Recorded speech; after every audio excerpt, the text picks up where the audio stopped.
तो दोस्तों रासायनिक बलगतिकी के इस चैप्टर में आज हम बात करने वाले हैं अभिक्रिया के अर्धायुकाल के बारे में। देखिए कुछ ही मिनट्स में आप ये सीख पाएंगे कि अभिक्रिया का अर्धायुकाल होता क्या है। जैसा कि इसके नाम से आपको लग रहा होगा, अर्ध अर्ध मतलब आधा, आयुकाल का मतलब समय, आधा समय, यानी कि क्या लग रहा है कि ये किसी अभिक्रिया के लिए आधा समय होता है। या ध्यान दीजिए, इससे पहले हमने समाकलित वेग समीकरण बात करी थी प्रथम कोटि की अभिक्रिया और शून्य कोटि की अभिक्रिया के लिए।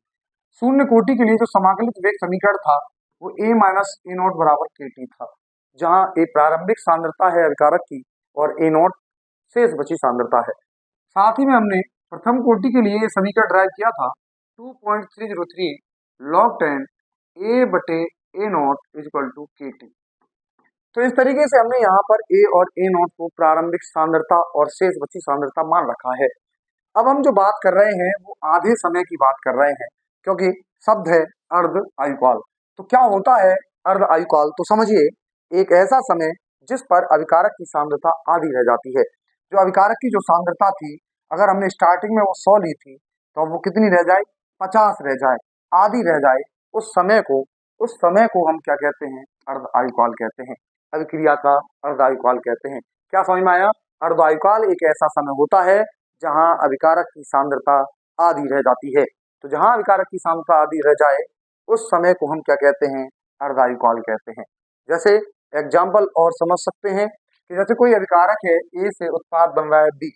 अब इसमें अभिकारक स्टार्टिंग में 10 था, अब वो किस समय के बाद 5 रह जाए। मान लो 10 सेकेंड के बाद ये 5 रह गया, तो ये 10 सेकेंड क्या कहलाएगा? अर्ध आयुकाल कहलाएगा। क्या कहलाएगा ये? अर्ध आयुकाल। ये आपको समझ में आ रहा होगा कि अर्ध आयुकाल एक ऐसा समय है जिस पर अभिकारक की सांद्रता आधी रह जाती है। अभिकारक की सांद्रता आधी रह जाने वाले समय को हम क्या कहते हैं? अर्ध आयुकाल। तो कितने सेकंड समय लगा? 10 सेकंड का। तो यही हम समझा रहे हैं। हमने कहा शून्य कोटि के लिए हमारे पास ये समीकरण है और प्रथम कोटि के लिए समीकरण है। अगर आप अर्ध आयुकाल नहीं भी, फॉर्मूले भी नहीं ड्राइव करते हैं तो आप डायरेक्ट इन फॉर्मूलों से हमेशा क्वेश्चन कर सकते हैं। लेकिन क्योंकि आसानी से क्वेश्चन सॉल्व हो, उसके लिए हम क्या करते हैं कि इन फॉर्मूलों को हम अर्ध आयुकाल में कन्वर्ट करेंगे। यानी कि हम क्या करेंगे, ए की वैल्यू को लगाएंगे कुछ और ए नॉट की वैल्यू लगाएंगे, टी की जगह पर टी हाफ लगाएंगे। इस टी हाफ का मतलब होगा अर्ध आयुकाल वाला समय। इस टी हाफ का मतलब क्या होगा? अर्ध आयुकाल वाला समय। तो देखिए जरा, समझिए कि अर्ध आयुकाल वाले समय को हम कैसे समझें। देखिए जरा, हमारे पास एक क्वेश्चन से हम स्टार्ट करते हैं इसको। तो ये लिखा है कि यदि किसी प्रथम कोटि की अभिक्रिया 50% पूर्ण हो तो उसमें लगा समय ज्ञात करो। 50% पूर्ण होने का मतलब कि आधी पूर्ण हो रही है। 50% पूर्ण होने का मतलब यदि स्टार्टिंग में ए 100 था तो ए नॉट कितना बचेगा? 50 बचेगा।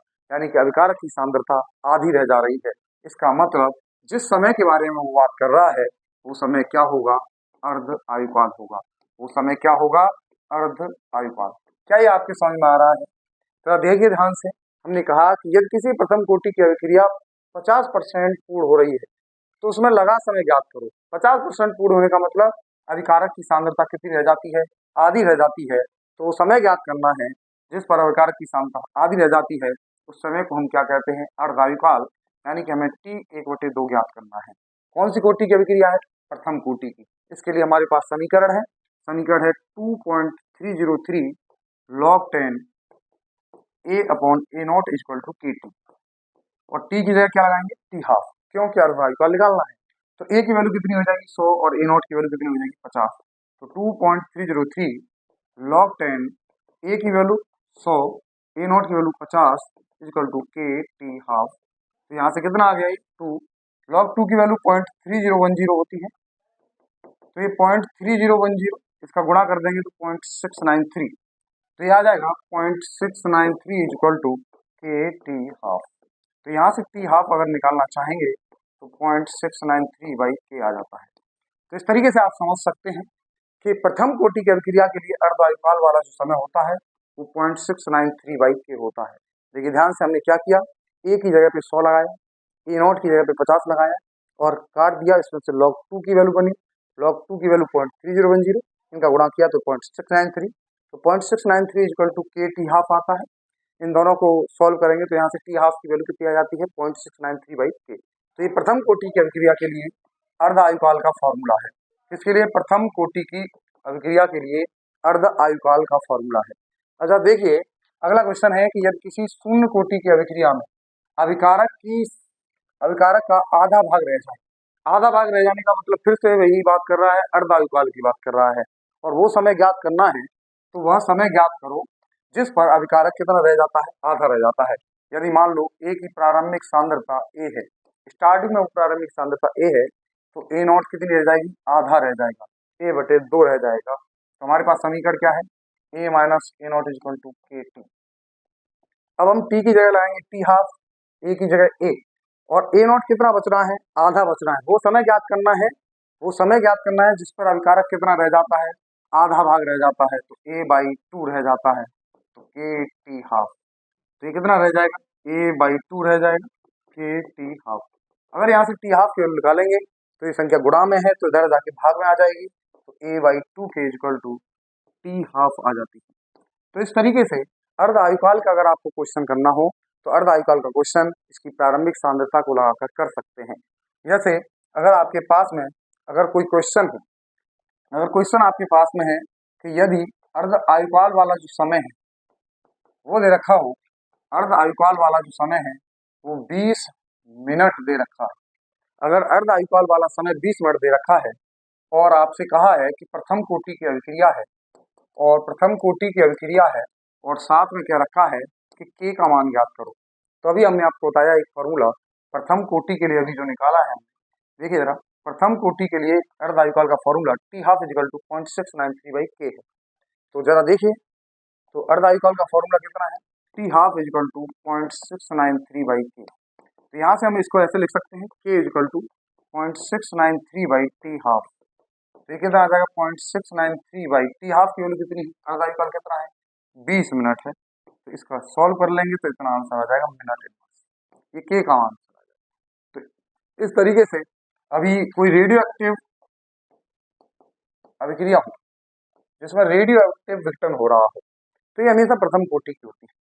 रेडियो एक्टिव अभिक्रिया हमेशा कौन सी कोटि की होती है? प्रथम कोटि की। तो रेडियो एक्टिव क्षय के दौरान किसी भी पदार्थ को 450 ईयर लगे, अर्ध आयुकाल उसका 450 ईयर है उसका अर्ध आयुकाल रेडियो एक्टिव विघटन के दौरान। इसका मतलब कौन सी कोटि की अभिक्रिया की बात कर रहे हैं? प्रथम कोटि की अभिक्रिया की बात कर रहे हैं।